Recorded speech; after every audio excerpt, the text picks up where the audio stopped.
Hello students, तो कैसे हैं आप सभी। आशा करती हूँ सभी ठीक होंगे।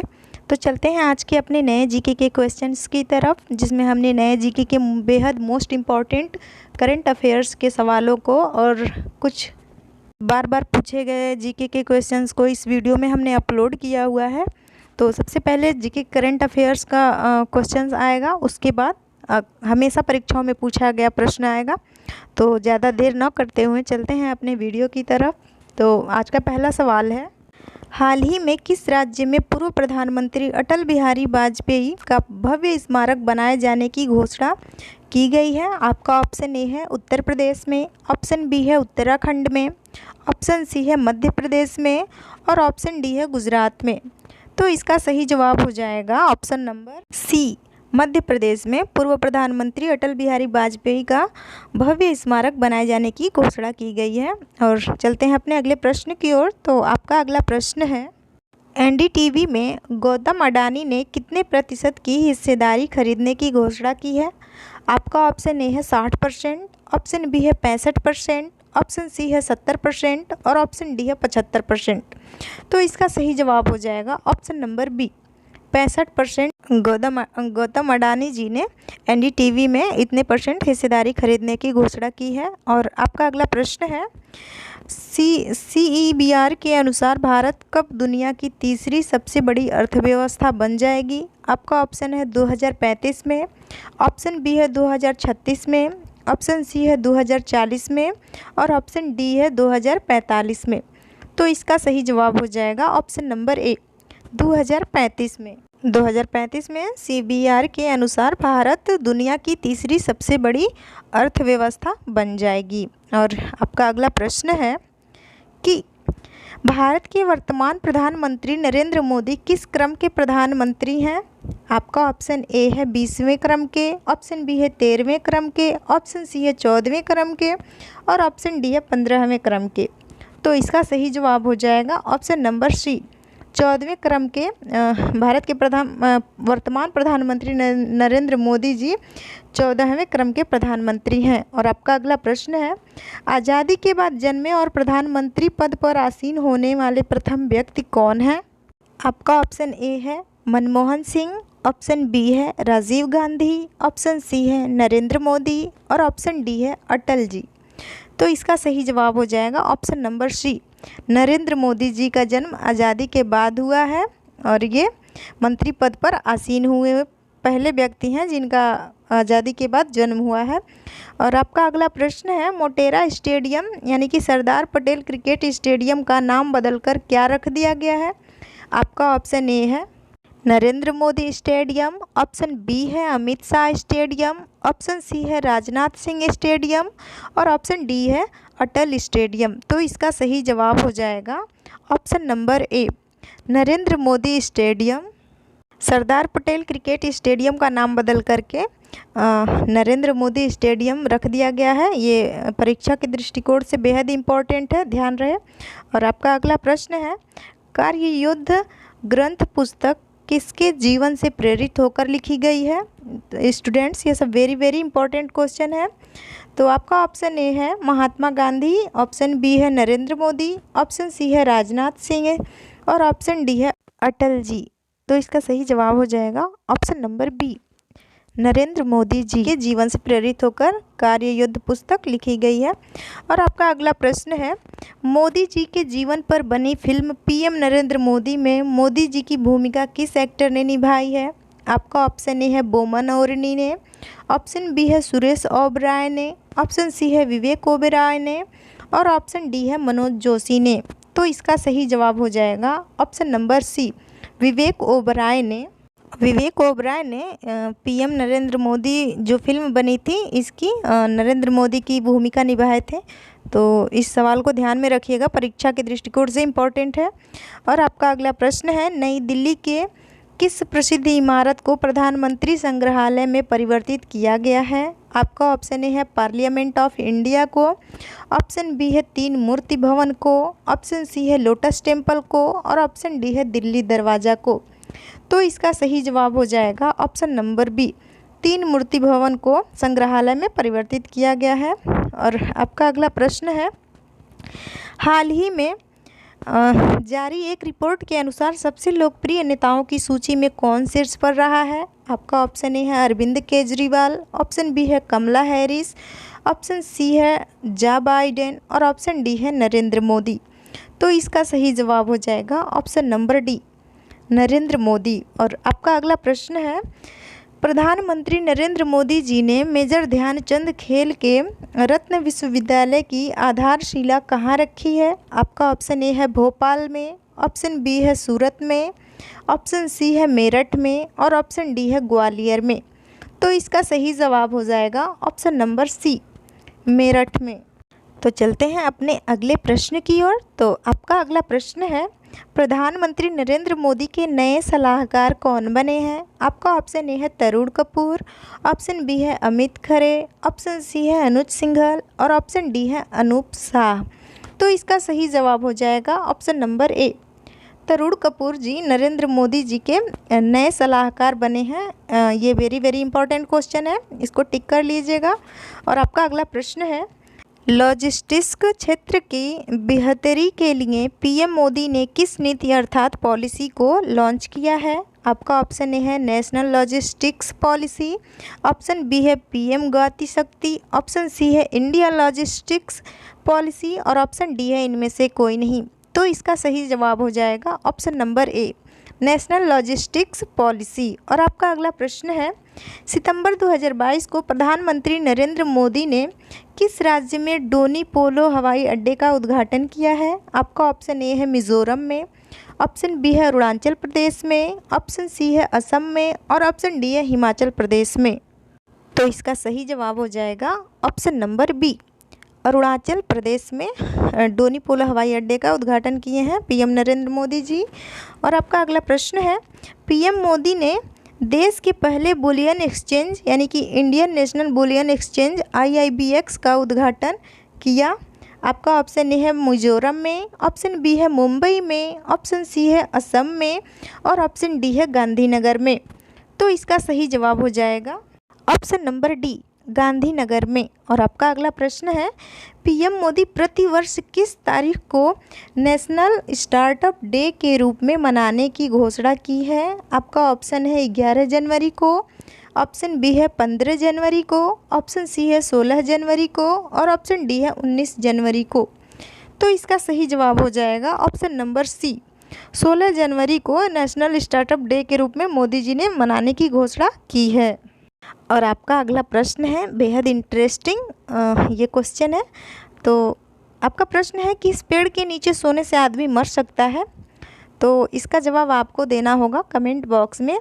अगर पता होगा तो जवाब ज़रूर दीजिएगा, नहीं पता होगा तो हम इसका जवाब अगले वीडियो में लेकर आएंगे।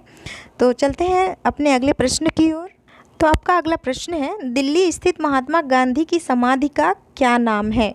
आपका ऑप्शन ए है राजघाट, ऑप्शन बी है विजय घाट, ऑप्शन सी है किसान घाट, ऑप्शन डी है शक्ति स्थल।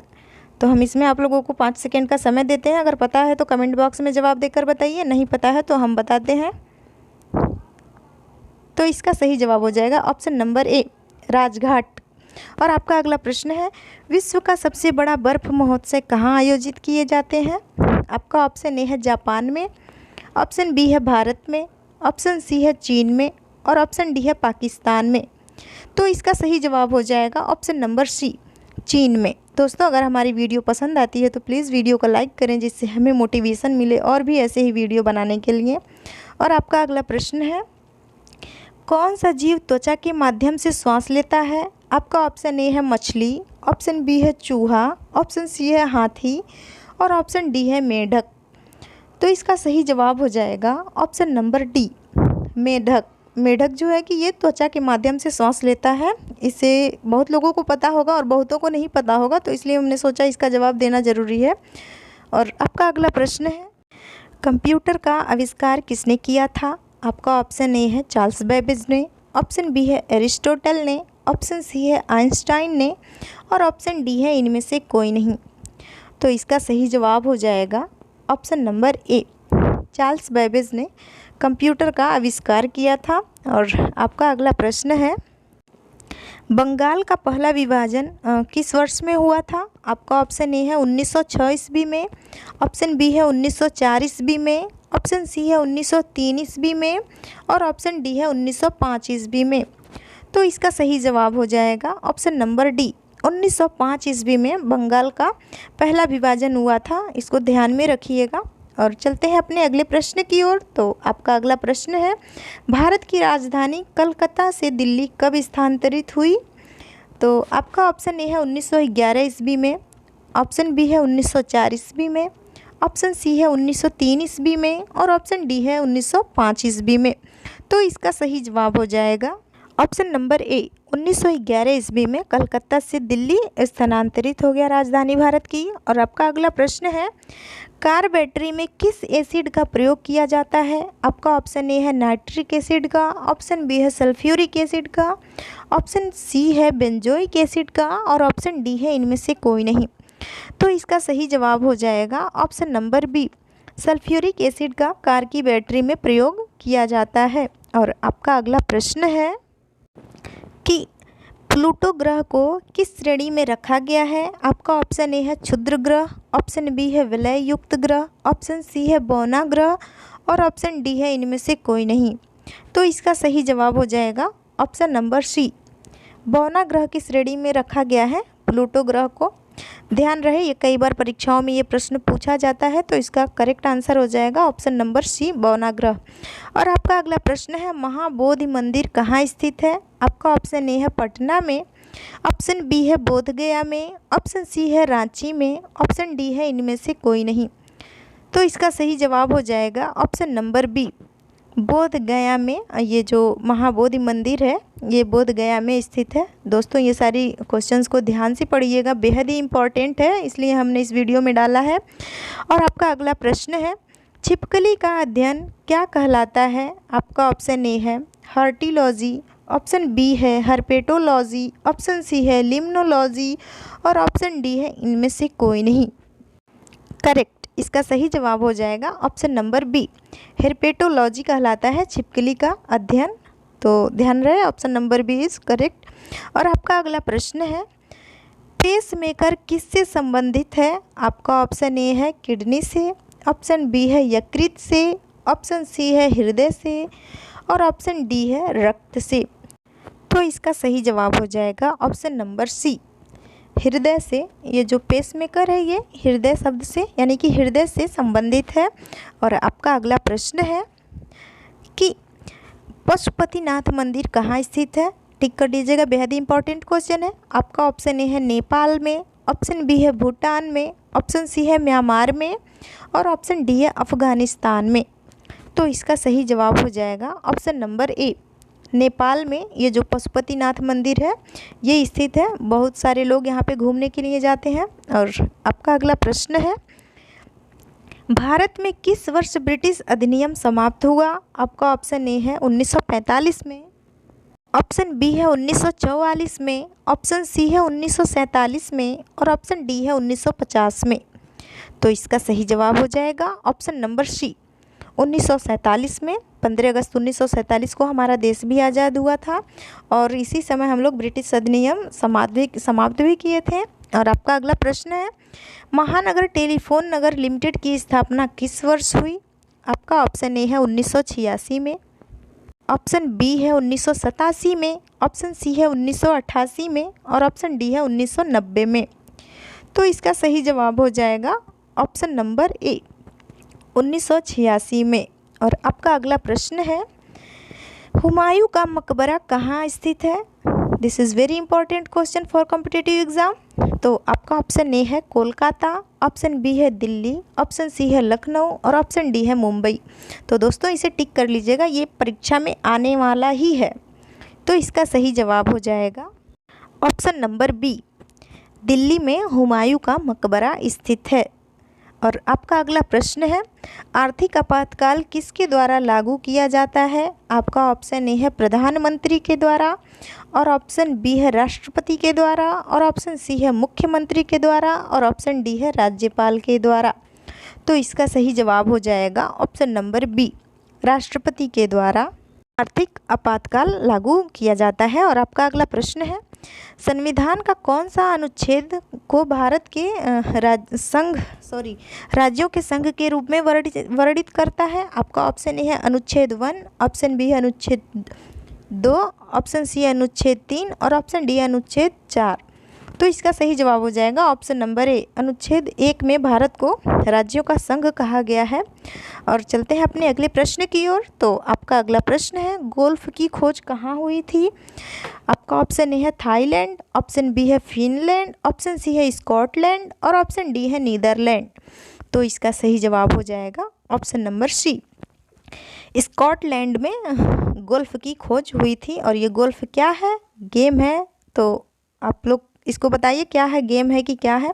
और आपका अगला प्रश्न है, बौद्ध तीर्थ स्थान दांत का मंदिर कहाँ स्थित है? आपका ऑप्शन ए है मलेशिया में, ऑप्शन बी है श्रीलंका में, ऑप्शन सी है नेपाल में और ऑप्शन डी है चीन में। तो इसका सही जवाब हो जाएगा ऑप्शन नंबर बी। श्रीलंका में बौद्ध तीर्थ स्थान दांत का मंदिर स्थित है। और आपका अगला प्रश्न है कि निम्नलिखित में कौन सा यहूदी धर्म से संबंधित है? आपका ऑप्शन है धम्मपद, ऑप्शन बी है तोरा, ऑप्शन सी है गुरु ग्रंथ साहिब और ऑप्शन सी है त्रिपिटक।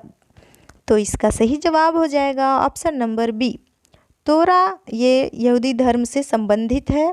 और आपका अगला प्रश्न है, दोस्तों अगर वीडियो पसंद आती हो तो प्लीज़ चैनल को सब्सक्राइब करके वीडियो को लाइक ज़रूर करें।